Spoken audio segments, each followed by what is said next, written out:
রাগ হবে, গায়ে লাগবে, আপনার কথাটা বিষের মতো লাগবে, ছুঁচের মতো ভুগবে, কিন্তু আমি সত্য কথা বলে যাচ্ছি। কিন্তু ওই হারাম খাবেন না। যারা পণের পণ নেয় সেই বিয়েতে আপনারা অ্যাটেন্ড করবেন না, ইবাদত নষ্ট হয়ে যেতে পারে, ইবাদত নষ্ট হয়ে যেতে পারে। হারাম খাওয়াচ্ছে আপনাকে, তোর ওয়াকাত নেই। কে বলল তোকে 10,000 লোককে খানা খাওয়াতে হবে? কে বলল তোমাকে 500 লোককে খানা খাওয়াতে হবে? আপনি 50টা লোককে অলিমা খাওয়ান, কোনো দোষের নাই। আমাদের দেশে জানেন এখন নতুন সিস্টেম উঠেছে, বিয়েতে পণ নিবে না। আমাকে একজন দাওয়াত দিচ্ছে, হুজুর আমার মেয়ের বিয়েতে যেতে হবে। আলহামদুলিল্লাহ যাব, কি বললেন? আর একজন এসে বলছে, ছেলে পক্ষ বলছে, হুজুর আমার বেটার বিয়েতে বরযাত্রী দিতে হবে। ওই পক্ষে দাওয়াত আছে, বলে না আমাদের পক্ষে যেতে হবে। মানে যাবো, দুপক্ষই একসাথে খাবো। আমি বললাম বাবা পণ ফোন লিচ্ছ? বলে না হুজুর 1 টাকা পণ লিনে, বলতে পারবে না। আলহামদুলিল্লাহ। আমরা বরযাত্রী কটা যাবে বা? বলে হুজুর 350। আমরা হ্যাঁ, তুই বলছিস এমনি বীজ মারবো না, এরকম করে ঘুরিয়ে বীজ মারবো? মানে নাকটা এরকম করে ধরবে না, এরকম করে ঘুরিয়ে নাকটা ধরবে, মানে বীজ তোর মার বুই। আমরা 350 বরযাত্রী নিয়ে গেলে তো আর 3.5 লাখ টাকা খরচ হবে। তাহলে তুই তো এমনি বীজ মারলি, ওর ই তো পনের বাবা। সে বলে হুজুর কি করব? আমার মতো মৌলবীকে যদি বিয়েতে পেতে চাও, 7 জন যাবে নিকাহ পড়াতে, মেয়ে চলে আসবে, তোমার বাড়িতে অলিমা হবে, তোমার ওয়াকাত থাকলে তুমি যতজনকে পারবে খাওয়া, 1 টাকা খরচ নয়। মেয়ের বাপ 18 বছর পর্যন্ত বুকে পেলে তোমার হাতে তুলে দিচ্ছে, এত সহজ? বড় কষ্ট লাগে। যদি মনে করেন, অনেকজন ফেসবুকে লিখছে মৌলবী তুমি কি করেছো, আমি কি করেছি, আমি এই জন্য হক কথা বলতে পারছি, আমি হকের উপরে টিকে আছি বলে। এই জলসা আমার শ্বশুর বাড়ির লোকও শুনবে, আমার শ্বশুর গ্রামের লোকরাও আমার ভক্ত আছে, শুনে, কি বুঝলেন? সেখানে আমি প্রায় যাই।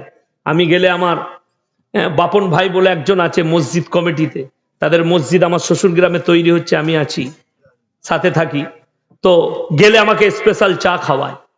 তাদের কাছে আমার শ্বশুর গ্রামে চলে যাবেন, আমার বর্তমানে আমার বাড়ির পাশে আমার শ্বশুর গ্রাম, যদি বলে দেয় যে আমার শ্বশুর ঘরের একটা ছুঁচ আমার বাড়িতে এসছে, তার জুতোর মালা পরবো আমার শ্বশুরে, জান কি উত্তর পাবেন সেটা বুঝতে পারবেন। এটা শওকতের বেটা, আর কারো বেটা না। আমাকে বিয়ের পরে বলেছিল জামাইয়ের কত ছিট লাগবে জিজ্ঞেস করবে। আমি বলে এলাম তোর বাপকে বল গাঁয়ের লোকের কত ছিট লাগবে, আমি বর্ধমান থেকে ধরিয়ে দেবো, টেনে নিতে বলবি। এটা আমার উত্তর ছিল। আল্লাহ আমাকে দিয়েছে পড়বো, যেদিনে থাকবে না ছিঁড়াটা পড়বো। ঈদের নামাজ পড়তে গেছে নমজায়, আন্ডার প্যান্টটাও শ্বশুর গুঁদাচ্ছে, ওটাও শ্বশুর দিয়েছে। এখন আবার অনেকজন আছে 3 দিন আগে থেকে, সেই 26শে রমজান থেকে পা ঠুকে, ওই এখনো পর্যন্ত ঈদ এলো না, জমা এলো না। না মরদ, শ্বশুরের পয়সা, শ্বশুরের জামাই ঈদ করবি টাকায়? লজ্জা নেই, শরম নেই? বড় কষ্ট লাগে, দুঃখ লাগে না। আপনার ওয়াকাত নেই, শুনেলেন আল্লাহ যেটুকু দিয়েছে হালাল লুজি খান। আমি বাপ দিকে বলে যাচ্ছি, যারা বাপ আছেন, যা ছেলে বলবে আমি আমার বিয়েতে যৌতুক নেবো, তুমি বাপ বলো তুমি নাও, এই পাপের জন্য আমি দায়ী হব না। তুমি আল্লাহর কাছে ক্লিয়ার হয়ে যাবে, জোরে বলুন সুবহানাল্লাহ। তুমি আল্লাহর কাছে ক্লিয়ার হবে, তুমি বলো আমি আমার বাপ আমি নেব না, আমি কখনো পাপ করতে পারবো না। কেন করবেন না? শুনেলেন, কোরআন শোনাবো, ওই মারা শুনেন, ওই বাপরা শুনেন। যাদের মনে মনে হচ্ছে আমার ছেলের বিয়েতে যৌতুক নেবো, আজকে সবাই ইস্তেগফার করুন, আমার সঙ্গে বলুন আস্তাগফিরুল্লাহাল্লাযী লা ইলাহা ইল্লা ওয়াল হাইয়ুল কাইয়্যুম ওয়া আতুবু ইলাইহি। আমি যুবক এবং ভাইদিকে বলছি, কিয়ামতের মারহালাটা কঠিন মারহালা হবে। সেই মারহালাটা বলে দিই। আজকে আমরা ইনকাম করি, পয়সা রোজগার করি, কার জন্য? পরিবারের জন্য করি না করি না? সন্তানের জন্য, ছেলের জন্য, মেয়ের জন্য, আমার পরিবারের জন্য। এই যে বাড়ি ঘর ব্যবসা বাণিজ্য, কার জন্য? পরিবারের জন্য। আর সেই পরিবারের জন্য আপনি হারাম ইনকাম করবেন। শুনেন, যে সন্তানের জন্য হারাম খাচ্ছেন, যে সন্তানের জন্য হারাম সঞ্চয় করছেন, সেই সন্তানকে আপনার তো কাজে আসতে হবে, হবে না? হবে না? আপনার সন্তান খালি কাজে আসবে কতক্ষণ পর্যন্ত জানেন? আপনার কবরস্থান পর্যন্ত। কত দূর বললাম? কবরস্থান পর্যন্ত। আপনি মরে যাবেন, মরে যাওয়ার পরে আর বলবে না বাপ, বলবে লাশটা সরা, ঠিক বলছি না ভুল বলছি? বলবে লাশটা সরা, লাশটা তুলে নিয়ে যা। আর তোমাকে মাটি দেওয়ার পরে এসে যদি 4 ভাই থাকে তো বলবে যে আতরটাও ভাগ কর, আতরটাও ভাগ কর, যে যুগটাই চলছে। আমি বলবো না, আমাদের দেশে বর্ধমানে 1 বোতল গোলাপ পানি বেঁচে গিয়েছিল, ছিটানোর পরে কাফনে আতর দেওয়ার পরে ওটাকেও বাটি এনে 3 ভাই ভাগ করেছে, বলে গোলাপ পানিটাও ভাগ কর। এটা বাস্তব ঘটনা বলছি আপনাকে। এত বিদ্বেষ। তাহলে তোমার সন্তান তুমি মরে যাওয়ার পরে পাই টু পাই নিজের নিজের সম্পত্তি বুঝে নিল, তোমার কোনো কাজে এলো না, তোমার সন্তান তোমার কাজে এলো না। আমার ভাই খুব ভালো করে একটা কথা বুঝবেন। আমেরিকা থেকে একটা ফোন আসছে, সরি একটু কথা বলে নি। আসসালামু আলাইকুম।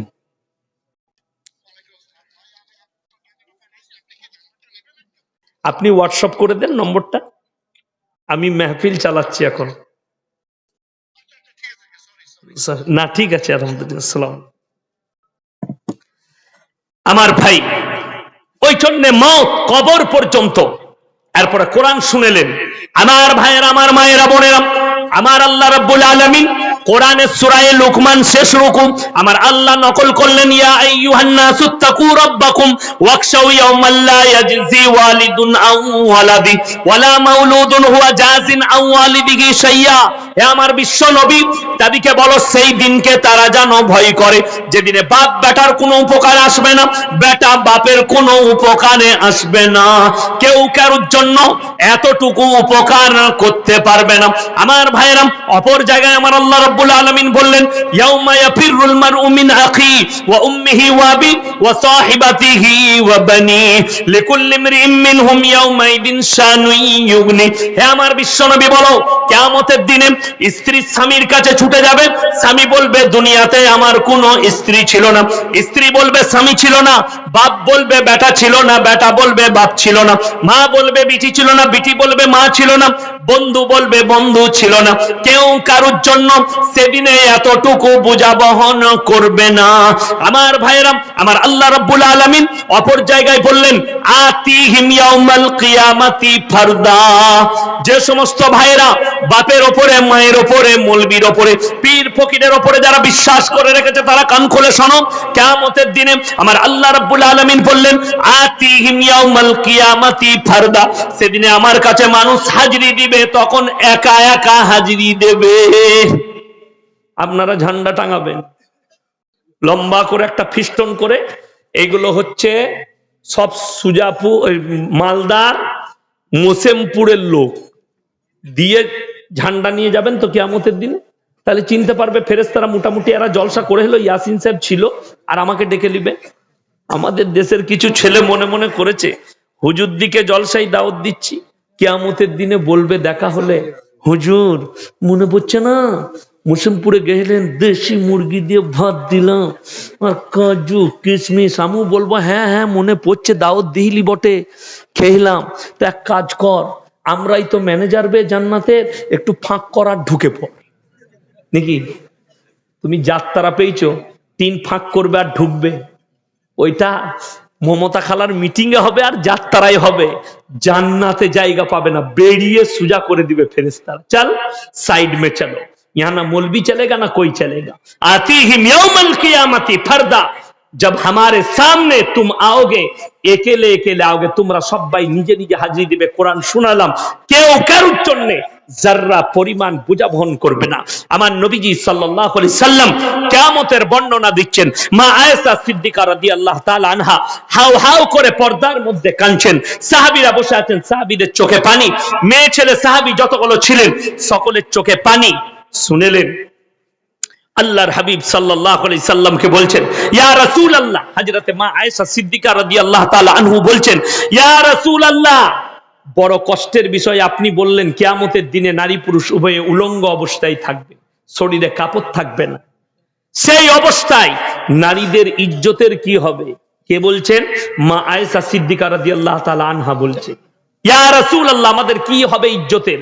আমার নবী বিশ্ব নবী বললেন, হে আয়েশা, বড় কষ্টের বিষয়, আমার বলতে কষ্ট হচ্ছে, কিয়ামতের দিনটা এত খতরনাক দিন হবে।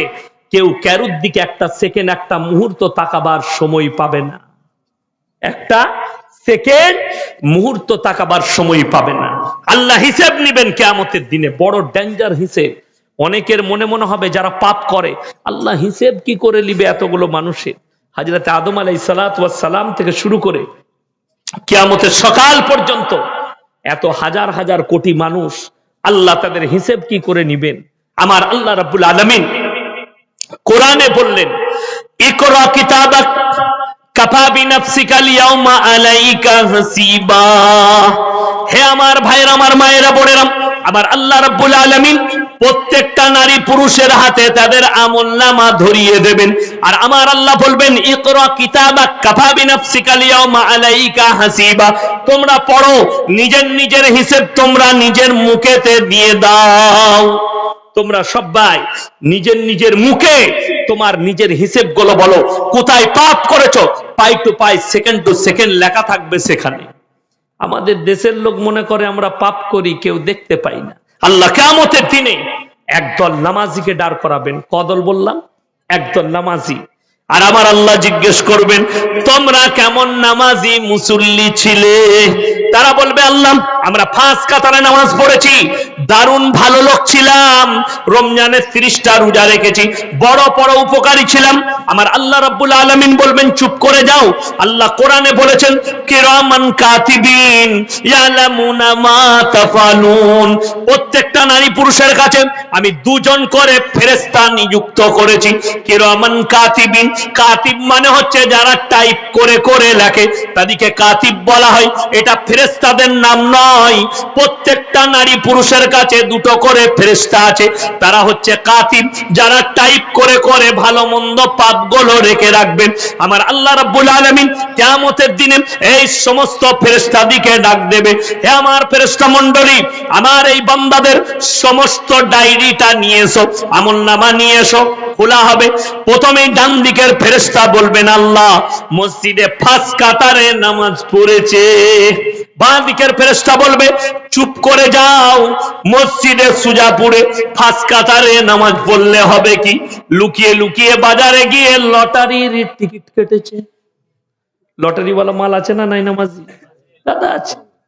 আমার এলাকায় একটা মসজিদে কি বুঝলেন, লটারির টিকিট কোঁচড়ে ভরেছে, লুঙ্গির কোঁচড়ে। এখানে গুঁজে নিয়ে হযরত এখন নামাজের নিয়ত বেঁধেছে।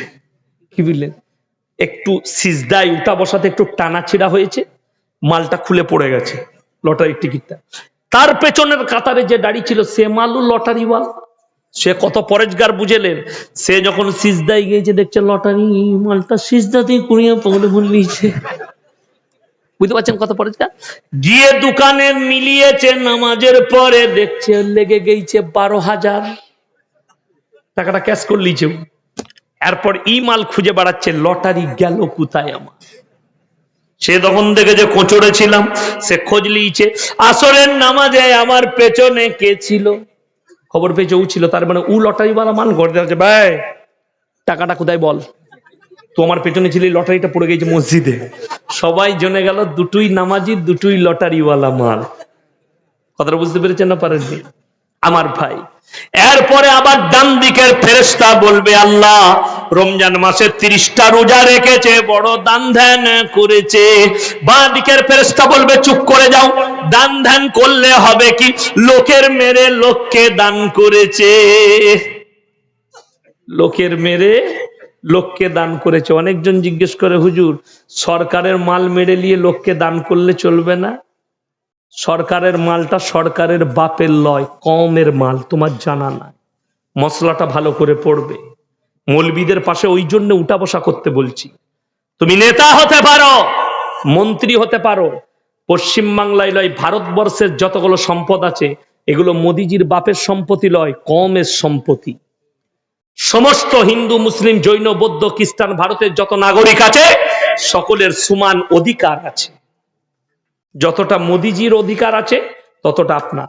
আমরা ভোট দিয়ে তিনাকে প্রধানমন্ত্রী করেছি, তিনাকে রিসপেক্ট করি, প্রধানমন্ত্রী, তিনি দেশ চালাচ্ছেন, বাকি এই মালগুলো তিনার নয়, আপনার হক আছে।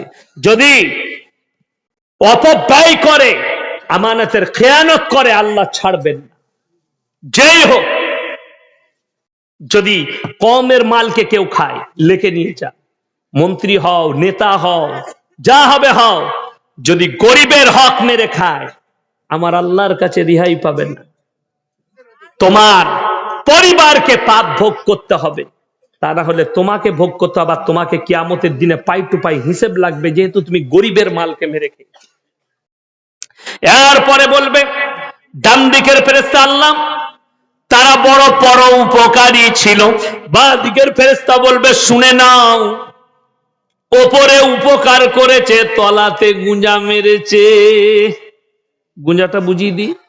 আমি ধরেলেন মৌলভী সাহেব গরিব মানুষ, পঞ্চায়েতে গেলাম, আমার চাচতো ভাই প্রধান, গিয়ে বললাম ভাই সরকার একটা করে ঘর দিচ্ছে, আমাকে একটা দিবি না, মৌলভী মানুষ, গরিব মানুষ। বলে হ্যাঁ, বলে আমার ইয়াসিন ভাইয়ের নামটা লেখতো। আমার নাম লিখে নিলে আমি খুশিতে ভরে গেলাম। ঘরে এসে বউকে বললাম আর চিন্তা নাই, বুঝতে পারলে ভাই লিখে দিয়েছে, আমার একটা ঘর পাচ্ছি, আমরা আর মাটির ঘরে থাকতে হবে না, মোটামুটি একটা দালান ঘর পাবো, সরকার দিবে, আমার নাম লিখে দিয়েছে।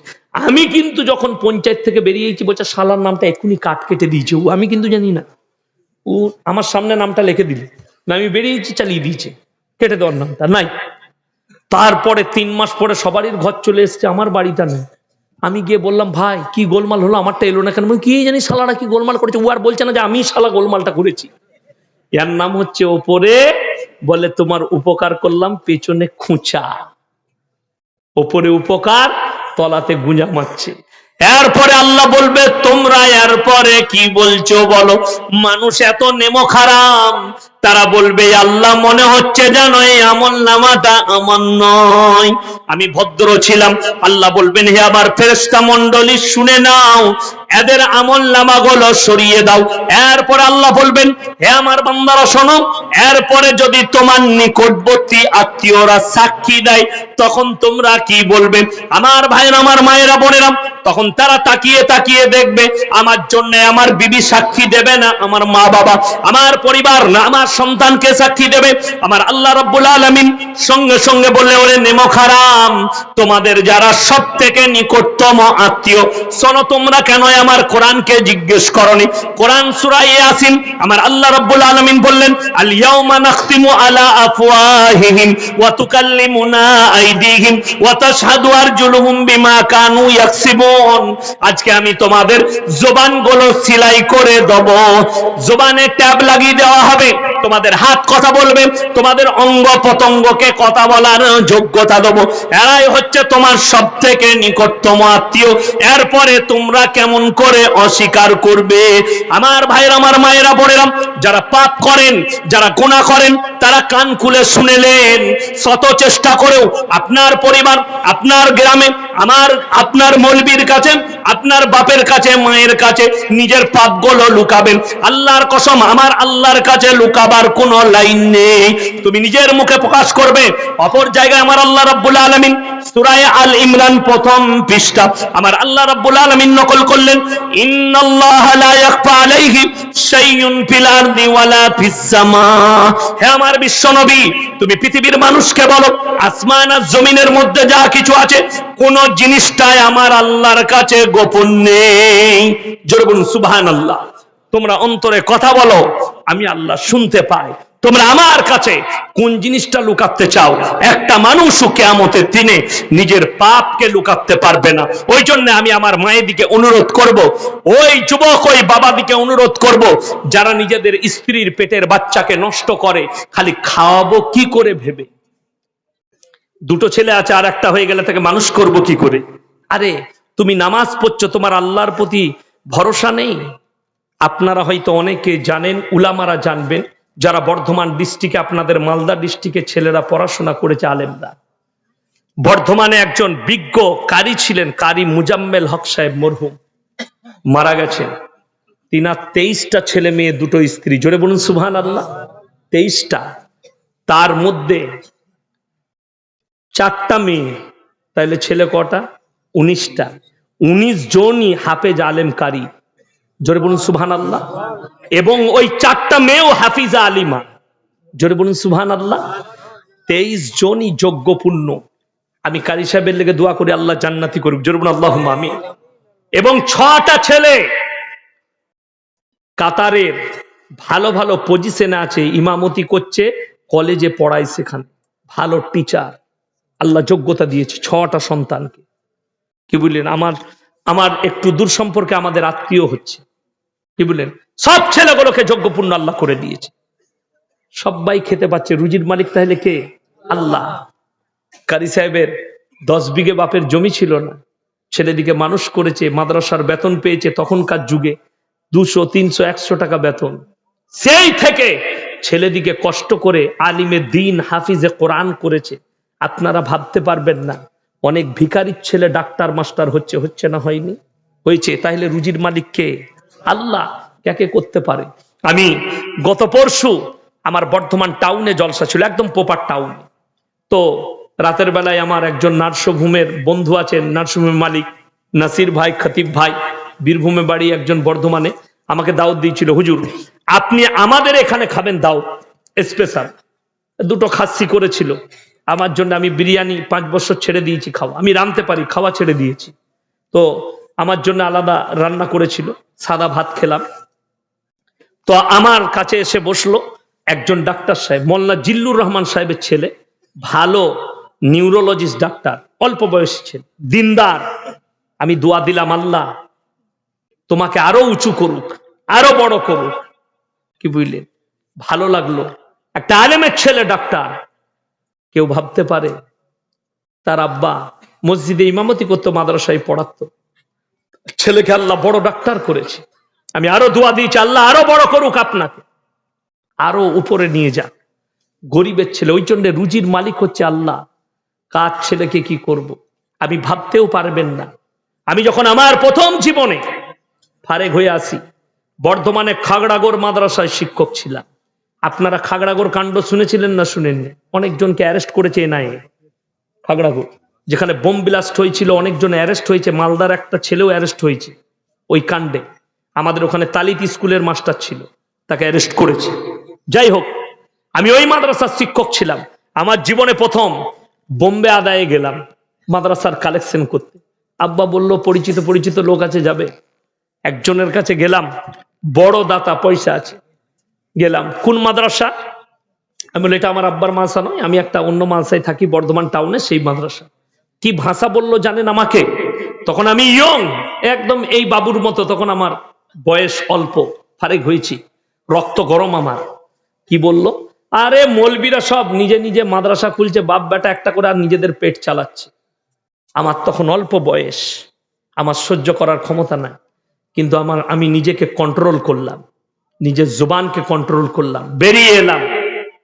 তার ভাই ছুটে ছুটে আসছে, আমি সেই মসজিদে ওখানে ঢুকলাম নামাজের জন্য। তার ভাই এসে বলল, হুজুর অনেক বড় কথা বলে ফেলেছে, আপনি বিলটা কাটুন। আমি বললাম 1 টাকা আমি নিতে পারবো না, তোমাদের আল্লাহ বিচার করবে। আলেমদের বিরুদ্ধে এরকম কথা বলার কারণে আমি কিছু বলবো না। আমি মসজিদে বসে আসরের নামাজ পড়ে আমার চোখেতে পানিতে আমার গাল ভিজে গেছে। আল্লাহকে একটাই কথা বলেছে, আল্লাহ তুমি যদি ভালোবাসো পশ্চিম বাংলার স্টেজে আমাকে নিয়ে এসো, তা না হলে আমাকে লাইনচ্যুত করে দাও, আমি ব্যবসা করে খাবো। এই কথা সহ্য করার ক্ষমতা আমার নাই। আল্লাহ আমাকে স্টেজে তুললেন, বাপ মায়ের দোয়াতে, আব্বা মায়ের দোয়া, উস্তাদের দোয়া। আমি আমার উস্তাদদের বড় খিদমত করেছি, আজও পর্যন্ত আমাকে কোনো উস্তাদ ভুলেনি, এত খিদমত করেছি, তাদের দোয়া লেগেছে, বাপ মায়ের দোয়া পেয়েছি, এই জায়গায় পৌঁছেছি। আমি 10 বছর পরে সেই দাতার বাড়িতে জলসা করতে গেলাম গ্রামে, আমাকে এসে বলছে, হুজুর চিনতে পেরেছেন? আমি বললাম, তোমার মতো 100টা ধনী রোজ আমার সঙ্গে এখন দেখা করে, আমার চিনার ক্ষমতা নাই। কয়েকটা মৌলবি আমাকে বললে, হুজুর আপনি অহংকারের কথা বললাম। আমি বললাম, আল্লাহর কসম, আল্লাহ আমার মধ্যে অহংকার দেয়। এই মানুষটা আলেম সম্পর্কে এরকম সমালোচনা এবং এই বার্তা দিয়েছিল, যার কারণে একে উত্তর দিলাম, শুধু অনলি ফর ওর জন্যে। তাহলে আমি কি মানুষ সেটা সকলে জানে। আজও পর্যন্ত আমার মধ্যে আল্লাহ স্ট্যাটাস দেয়। আমি বোম্বে স্টেশনে শুয়ে কাটিয়ে দিই। আমি বোম্বেতে গেলে আমি আজও পর্যন্ত অনেকজন মনে করবে আমার মতো, বলবে আমি পালঙে শুই না, আমি ডাইনিং টেবিলে খেতে ভালোবাসি না। আজও পর্যন্ত আমার বাড়িতে আমার পালং আছে, কিন্তু আমি পালং শুই না, আমার জন্য নিচেই বিছানো হয়, আমি নিচেতে শুতে ভালোবাসি। আমার জীবন খুব সাদাসিধে। আমার বাড়িতে গেলে বুঝতে পারবেন, ওটা পশ্চিম বাংলার কোন বক্তা কি বাড়ি করেছে জানি না, আমরা বাপ বেটা টিনের চালে বাস করি, কিন্তু আমার মাদ্রাসা দেখলে আপনার মাথা ঘুরে যাবে। মাদ্রাসাকে আলহামদুলিল্লাহ সাজিয়েছি, আপনাদের জান ঘুরে যাবে। বড় কষ্ট লাগে যারা আলেমদের সম্পর্কে এই মন্তব্য করে। আল্লাহ তার মালকে আজ কেড়ে নিয়েছে। আমি আমার ভাইকে বলি, বড় সেট আলেমরা এলে তাদের সঙ্গে ভালো ব্যবহার করবে, যে তবকারি মৌলবি হোক। তুমি 100 টাকা দাও, ভালোবেসে দাও, ভাই আর নেই এটা রাখুন, মোহাব্বতের সঙ্গে দাও। এবং আমি বলেছি, আলেমরা এলে রমজান মাসে বিশ্বাস করবেন না, চোখের পানি পড়ে যাবে। আমি দেখেছি। আজকে আমি পশ্চিম বাংলার মাটিতে, বড় কষ্ট লাগে। বক্তাকে ইয়াসিনকে টাকা দিয়া খুব সহজ, সাধারণ আলেমকে টাকা দিয়া খুব কঠিন। এটাই কষ্টের বিষয়। আমি শুয়ে শুয়ে আদায় করি, ফোন করে যাই, আমি যাচ্ছি আপনার কাছে, জি চলে আসুন, আপনার জন্য টাকা রেখেছি, গিয়ে বিল কেটে নিয়ে আসি। আমি যখন বোম্বেতে আদায় করেছি, 4 তলা বিল্ডিং চাপার পরে বললে, হুজুর আজকে টাকা নেই, রবিবার আসবেন, রবিবার পেমেন্ট পাবো। তার কাছে আবার সেই মৌলবিটা রোজা রেখে সারাদিন রোদেতে, ওই মৌলবিদের রমজান মাসের রোদেতে কালেকশন করে, রোজা রেখে কালেকশনেতে এই মৌলবিরা বিনা হিসাবে জান্নাতে যাবে। অনেকে জানা নেই, আলেমদের সম্পর্কে সমালোচনা করে। শুনেলেন, আমি বলে যাচ্ছি, তালবিলিম দিকে মহব্বত করবেন, জোরে বলুন ইনশাআল্লাহ। তালবিলিমদের সঙ্গে ভালো ব্যবহার করবেন, এরা আপনার নিয়ামত। অনেকে জানে না। আজকে অনেকজন, কালকে আমাকে প্রশ্ন দিয়েছে, দিনাজপুরের মাটিতে বক্তারা যদি রেট করে পয়সা নেয়, এটা কি ইনসাফ হবে? আমাকে বলেছে। আমি বললাম অবশ্যই। আমি নিজেই, যে বক্তা রেট করে আসবে না, যদি বলে খুশি করে দাও, আর যদি তুমি টাকাটা নেওয়ার পরে সে বক্তা খুশি না হয়, সেই বক্তা আল্লাহর কাছে গুনাহগার হবে। আমি বললাম আমাকে খুশি করে দিবেন। আমি বর্ধমান থেকে এসেছি, মালদার লোক আমাকে 5,000 টাকা ধরিয়ে দিল, আমার গাড়ি ভাড়া 6,000। আমি বাড়িতে গিয়ে গাল দিলাম, দেখ মোসেমপুরের লোক একদম ভালো নয়, সালারা হারামি, তো সব থেকে বড় খচ্চর তো আমি। কথাটা বুঝতে পেরেছেন? হাদিসে আছে মামুলাত ঠিক হতে হবে, আপনার সঙ্গে মামুলাতটা ঠিক হতে হবে, ব্যবহারটা ঠিক হতে হবে। আপনি একটা জিনিস বিক্রি করছেন, একজনকে বলছেন 5,000, একজনকে বলছেন 2,000, তার মানে আপনার মামুলাত গোলমাল আছে, মামুলাত ঠিক হতে হবে। তাকে বললাম, বাবা আমি ইয়াসিন চ্যালেঞ্জ ছুড়ে আবার আজকে বলে যাচ্ছি, মোসেমপুরের মাটিতে সুজাপুর, গোটা সুজাপুর 9 মৌজায় ইয়াসিন ফ্রি জলসা করবে, 1 টাকা লুবো না। কাল থেকে ইমামদের 30,000 টাকা বেতন করুন। কে বাপের বেটা আছেন দেখি, ইমামদের বেতন 30,000 করুন। আমি 2024 সাল থেকে গোটা 9 মৌজায় ফ্রি জলসা করব, চ্যালেঞ্জ ছুড়ে বললাম। করতে পারবে না? তুমি নিজের ইমামের সঙ্গে ইনসাফ করতে পারো না, এই বক্তার সঙ্গে কি ইনসাফ করবে যে একদিন আসছে তোমার দরজায়, যে 30 দিন তোমার মসজিদে ডিউটি করে, তাকে তুমি ইনসাফ করতে পারো না? মক্তবে পড়ালে 10 টাকা দিতে এদের গায়ে বাজে, আর তুমি ইয়াসিনকে ইনসাফ করে টাকা দিবে? লজ্জা লাগেনি বলতে? বড় কষ্ট লাগে আমার। এই প্রশ্নগুলো করো কি করে? যদি এই প্রশ্নটা করো, সব থেকে প্রথমে প্রশ্ন তাদিকে করো, লকডাউনের সময় যে মাস্টাররা না পড়িয়ে পয়সা লিখছে, তাদেরকে জিজ্ঞেস করো দেখিনি টাকাটা লিয়া ঠিক হয়েছে কিনা, তারপরে মৌলবীকে জিজ্ঞেস করবি। আমি বললে অনেক বাড়াবাড়ি কথা হয়ে যাবে, মৌলবীরা খারাপ হয়ে যায়। ওই জন্য কথাটা কোথায় বলছো আর কোন জায়গায় গিয়ে লাগছে, কোথায় গিয়ে দাঁড়াবে।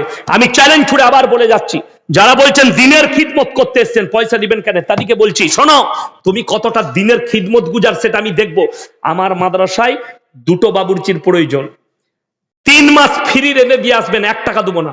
যাতায়াতের খালি ভাড়াটা দিয়ে দেবো, কাঞ্চনে চাপিয়ে দেবো, মালদায় নেমে যাবেন, মালদা থেকে ঘর আসার ভাড়াটা দেবো, ফ্রি রান্না করবেন। বাপের বেটা যদি কেউ মুসেমপুরে থাকেন হাত তুলে, খাবারটা দেবো, 3 বেলা নাস্তা, বিকেলে চা, দুপুরে খানা, রাতে খানা দেবো। 3 মাস ফ্রি রানবেন। কোন পরেজগার বাপের বেটা আছেন পশ্চিমবাংলায়? হাত তুলেন তো। আমার মাসে রেঁধে দিয়ে আসবেন ফ্রি, 3 মাস কাজ করে দিয়ে আসবেন। কেউ পারবে না। আমরা মৌলবীরা টাকা নিলে আপনি বলছেন ফ্রি জলসা করবো, আমি ফ্রি জলসা করবো, ঘরে গিয়ে আমার বইয়ের ব্লাউজ বেচে আমি সংসার চালাবো? বুকা। শুনেলেন হাদিস, শুনে নেওয়ার পরে রেওয়ায়েতটা শুনেলেন, যারা বলছেন খুব ভেবে চিনতে বলবেন। হযরতে উমরে ফারুক রাদিয়াল্লাহু তাআলা আনহু, একবার জোরে বলুন সুবহানাল্লাহ। হযরতে উমরে ফারুক রাদিয়াল্লাহু তাআলা আনহু আমিরুল মুমিনিন, সকালবেলায় নিজের ব্যবসার কাপড়গুলো, পুটুলিটা মাথায় তুলে নিয়ে বেরিয়ে যাচ্ছেন। সাহাবীরা বললেন, হে আমিরুল মুমিনিন, আপনি যদি ব্যবসায় চলে যান, তাহলে আমাদিকে দিনকে শিখাবে। আপনি মার্কেটে গেলে আমাদেরকে দিনের শিক্ষা কে দিবে? আমিরুল মুমিনিন সঙ্গে সঙ্গে বললেন, আমার সংসার কি করে চলবে? আমাদের দেশে নতুন কিছু পরেশগার বেরিয়েছে জানেন, মানে এমন আল্লাহওয়ালা, এমন দিনদার, বলছে এই কিচ্ছু করতে হবে না, মসজিদে খালি আল্লাহ আল্লাহ কর, আল্লাহ খাওয়াবে। তার নাম চোর, না হলে ডাকাত, না হলে প্রতারক। যে বলে মসজিদে আল্লাহ আল্লাহ করলি আল্লাহ খাওয়াবে, তার থেকে ধোঁকাবাজ আর কেউ নেই। আমিরুল মুমিনিন আল্লাহ নবী সাল্লাল্লাহু আলাইহি সাল্লাম জিনার জন্য বলেছেন, আমার পরে নবুয়তের দরজা খোলা থাকলে আল্লাহ হযরতে উমরকে নবুয়ত দান করত। জোরে বলুন সুবহানাল্লাহ। আমার ভাই বড় কষ্ট লাগে। সেরকম আমিরুল মুমিনিন সাহাবী বলছে, আমি যদি ব্যবসায়ী না যাই আমার সংসার কি করে চলবে? সাহাবীরা বললেন, হে আমিরুল মুমিনিন, আপনাকে আমরা বাইতুল মাল থেকে বেতন দেবো। জোরে বলুন সুবহানাল্লাহ। তখন থেকে ইসলামে মাদ্রাসা মসজিদের বেতন শুরু হয়েছে। জোরে বলুন সুবহানাল্লাহ। আর এখন কেউ দিল্লি থেকে ফতোয়া আনতে যাচ্ছে, কেউ দেওবন্দ থেকে ফতোয়া আনছে, তারাবি পড়িয়ে পয়সা নিয়ে যাবে না, ইমামতি করে পয়সা নিয়ে যাবে না, এই করে পয়সা নিয়ে যাবে না। শুনো, আমি সেদিনে বলেছি ওই ফতোয়াটা দেওবন্দের জন্য, দিল্লির জন্য, বোম্বাইয়ের জন্য, ইউপির জন্য, গুজরাটের জন্য, আপনার বাংলার জন্য নয়। যদি বাংলার জন্য যদি বলেন কেন নয়, তাহলে আমি বলে দিই ফতোয়াটা কেন নয়। আপনাকে বুঝাতে হবে, নমৌজায় কোটিপতির কটা ছেলে হাফিজে কোরআন আছে? আপনাদের এখানে তাড়াতাড়ি হাত তুলেন। কোটিপতি ডাক্তারের ছেলে মালদায় কটা আছে হাফিজে কোরআন? প্রফেসরের ছেলে কেউ হাফিজে কোরআন আছে? নাই। যদি প্রফেসরের ছেলে হয়, কোটিপতির ছেলে হয়, সে ফ্রি তারাবি শোনাবে না? শোনাবে না। কিন্তু পড়তে যাচ্ছে কারা? বাপ নাই, মা নাই, হাফিজে কোরআন হয়েছে। সে যদি তারাবি পড়াতে যায়, তুমি ফতোয়া নিয়ে আসছো। ঈদের দিনে তার ঘরে সেমুইটা কি রান্না হয়েছে তুমি খোঁজলাম না, তুমি বলছো দিনের খিদমত। শোনো, লকডাউনে পশ্চিম বাংলার এতগুলো মাদ্রাসা শিক্ষক বসেছিল, কেউ খোঁজই লাইনি তার সংসার কি করে চলেছে, না বেতন দিয়েছে। হ্যাঁ, মৌলবীরা টাকা আদায় করে এনে দিবে মাদ্রাসায়, আর এরা কমিটি সেজে ঘাঁটবে, বলবে আমি সেক্রেটারি, আমি প্রেসিডেন্ট, আমি অমুক। খুব সেজেছ। যখন মাদ্রাসায় টাকা ছিল না, তোর পকেট থেকে 5,000 দিলি না, যে মৌলবীর ঘরে পয়সা নাই, খোঁজ নিলি না। শুনেন, টাকা ঘাঁটা খুব ভালো, টাকা ঘাঁটতে সহজ লাগে, পদ নিতে সহজ লাগে, কিন্তু নিভানোটা বহুত বড় কষ্ট, বহুত কষ্ট। ওই জন্য আমার ভাই, হারাম হালাল ইসলামে ফতোয়া যখন দিবেন ভেবে চিনতে ফতোয়া দিবেন। আমি সেদিনে মুর্শিদাবাদে ছিলাম, আমার কাছে কাগজ এলো, কি কোন ব্যক্তি ফতোয়া দিয়েছে যে মাদ্রাসায় ইলম শিক্ষা হয়, ঈমান শিক্ষা হয়। আমি বললাম, যে বলেছে সে গুমরাহ, যে বলেছে সে গুমরাহ। একজন কাগজ এনে দিলে তার পরের চ্যাপ্টারটাই কি লেখা ছিল শুনেলেন? দ্বিতীয় প্রশ্ন, কোন ইমাম যদি এক চেল্লা না দেয়, সাল চেল্লা না লাগায়, তাকে ইমাম রাখা যাবে না। কে ফতোয়া দিয়েছে? বলছে পটলওয়ালা, পটল বিক্রি করে সুজাপুর বাজারে সে। আমরা সে কবে মুক্তি হলো বে? ওইগুলোই তো এখন মুক্তি সমাজে। আলুওয়ালা, পটলওয়ালা, কি বুঝলেন, ঝিঙেওয়ালা, কি বলেন, মুরগি বিক্রি করছে, মুরগির দোকানে ওজন করতে করতে বলছে দারুণ ফতোয়া জানি আমি, বল না কি বলছিস, তোকে ফাটিয়ে দেবে ফেরেশতারা। বুঝতে পারবি, কবরে যা। একটা মৌলবি, মুফতিরা জিজ্ঞেস করুন উলামাদিকে, মুফতি ফতোয়া লিখতে গেলে তার নিচে লেখে আল্লাহু আ'লামু বিস-সাওয়াব। একটা মৌলবি ফতোয়া লিখতে গেলে এই কথাটা লেখে, সঠিকটা আল্লাহই জানে, আমার জানাটুকু লিখলাম। সেও আল্লাহকে ভয় করে, আল্লাহর উপরে ভরসা ছেড়ে দিচ্ছে। আর তুমি বলছো পটল ওজন করতে করতে, দু শালা কোন ফতোয়াটা বলবি বল না, দে ফতোয়া দিয়ে দিবে। সমাজ মরলো না বাঁচলো না কি হবে কেউ জানে না। সে নিজে জানে না তার অবস্থা কি, সে কোথায় থেকে বলছে সে নিজে জানে না। আমি আমার মসজিদে ছিলাম, কি বুঝলেন, আমার মসজিদে জুম্মার দিনে বায়ান হচ্ছে, বলে আসাম থেকে, কি বুঝলেন, আমার পাশের একটা বাজারে মসজিদ, সেখানে আমি প্রায় জুম্মা পড়ি, গলসি বাজার আছে, তো সেখানে বায়ান চলছে। কি বায়ান শুনেলেন? এই আসাম থেকে জামাত এসছে, একটা ছোট ছেলে বায়ান করছে, অল্প বয়সী ছেলে, আমার থেকে আরো ছোট হবে। তো ছেলেটা বায়ান করছে, খুব ভালো বায়ান করলো। লাস্টে বলছে, এই যে মাস্তুরাতে জামাত এসছে, আপনারা দেখতে পাচ্ছেন, এরা হচ্ছে সেই যুগের হযরতে ইব্রাহিম আলাইহিস সালাতু ওয়াস সালামের যুগে তিনার বিবিরা যেমন ভাবে হযরতে মা হাজেরা যেভাবে ওই জায়গায় পৌঁছেছিলেন, যেভাবে এক জায়গায় ছেড়ে দিয়েছিলেন, তিনি যতটা নেকি পাবেন ইনারাও ততটা নেকি পাবেন, সেটাই। আমি বললাম তোমাকে কে বললো এটা? নামাজের পরে ধরলাম, বললে বড়রা বলেছে। আমরা তোর বড়র বীজমারি, তার নামটা কর আগে, তাকে ধরেছি। তোর বড়র নামটা কর, বলে আমাদের বড়রা বলেছে বড়র নামটা কর। কিছু ছেলে আমার সঙ্গে ঝগড়া লাগলো। আমি বললাম শোনো, আমি মূর্খদের সঙ্গে কথা বলি না, তোমাদের ওপর মহলে যে মৌলবীরা বসে আছে তাদের সঙ্গে বসাও। আজও পর্যন্ত বসার ডেট দিতে পারেনি, বড় কষ্ট লাগে। তুমি ভালো কাজ করছো, সমাজের উপকার আছে, অসুবিধা নাই। আমি হারাম ফতোয়া দেবো না, হালাল ফতোয়া দেবো না, তোমার বিরোধিতা করব না, কিন্তু যদি ইসলাম বিরোধী কথা তোমার মুখ থেকে বেরোয় সেটা কখনো মেনে নিতে পারবো না। সমাজ বিরোধী কথা বেরুলে সেটা তোমার কাছ থেকে একটা মৌলবী কখনো মেনে নিতে পারবে না। ওই জন্য আমার ভাই, আপনি যে জুবানের দ্বারা কথা বলছেন, জুবানটাই লাগাম দিবেন। যারা দাওয়াতের সাথী ভাই আছেন তাদের অর্ডার হচ্ছে 6 নম্বরের বাইরে কথা বলতে পাবেন না। কিন্তু একটা মৌলবী, একটা আলেম, সে গোটা পৃথিবীর দায়রার মধ্যে গিয়ে কথা বলতে পারে। আমি সমুদ্রে গিয়ে কথা বলতে পারি, আমি জঙ্গলে গিয়ে কথা বলতে পারি, আমার দৌড়টা জঙ্গল পর্যন্ত গোটা পৃথিবীতে ছড়িয়ে আছে, কিন্তু তোমার দৌড়টা 6 নম্বর পর্যন্তই দিয়ে আছে, তার বাইরে নয়। ওই জন্য মাসলা মাসাইল এই সম্পর্কে আপনি আলেমের সঙ্গে জ্ঞান নিবেন, আলেমের পাশে বসবেন, আলেমদের সংস্পর্শে আসুন। আমার ভাই, আল্লাহকে সবাই ভয় করব, জোরে বলুন ইনশাআল্লাহ। যাদের মধ্যে আল্লাহর ভয় নেই, আল্লাহ কিয়ামতের দিনে তাদেরকে কঠিন মারহালায় ফেলাবে। যাদের মধ্যে আল্লাহর ভয় নেই তারা 100 to 100% কিয়ামতের দিনে ফেরে পড়বে। কাদের ভয় হয় না শুনে নেন?